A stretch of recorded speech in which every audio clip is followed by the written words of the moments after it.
पाविका और रूलतांश की खिलौनों वाली दुनिया। एक बार की बात है, एक छोटे से प्यारे से घर में पाविका नाम की 3 साल की नन्ही सी बच्ची रहती थी। उसकी बड़ी बड़ी आंखों में शरारत झलकती थी और उसके 2 चोटियां हमेशा गुलाबी रिबन से बंधी होती थी। उसके साथ घर में रहता था उसका छोटा भाई रूलतांश, जो अभी बस 1 साल का था। रूलतांश की हंसी में जादू था और जब वो हंसता था तो पूरा घर खिल उठता था।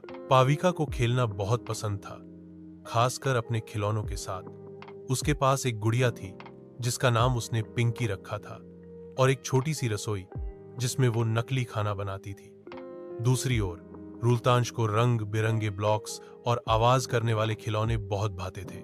एक दिन मम्मा ने दोनों को खेलने के लिए बड़े कमरे में बैठा दिया।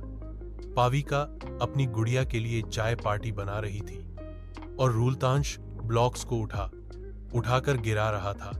हर बार बूम की आवाज निकालकर खुश होता।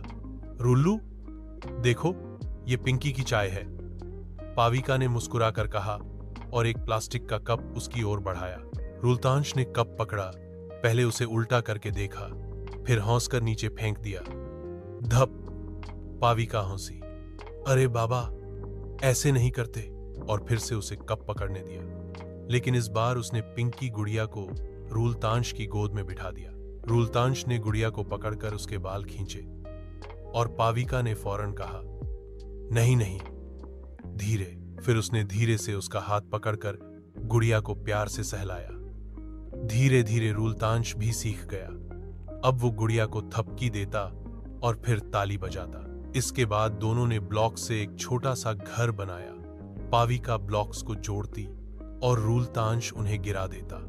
हर बार वो गिराता, पाविका कहती, अरे नहीं, फिर से बनाते हैं, और दोनों हंसते हंसते फिर से नया घर बनाते। फिर आया पाविका का गाना। वो अपने खिलौनों को लाइन में बैठाकर गाना गाने लगी और रूलतांश तालियां बजाने लगा। उसका हंसता हुआ मुंह और पाविका की मीठी आवाज कमरे को जैसे जादुई बना देती थी। शाम तक मम्मा ने देखा कि दोनों भाई बहन एक दूसरे के साथ मस्ती करते करते इतना कुछ सीख रहे हैं। प्यार, धैर्य और सबसे खास, साथ खेलने की खुशी। और इस तरह पाविका और रूलतांश की खिलौनों वाली दुनिया हर दिन नई कहानी बनाती रही।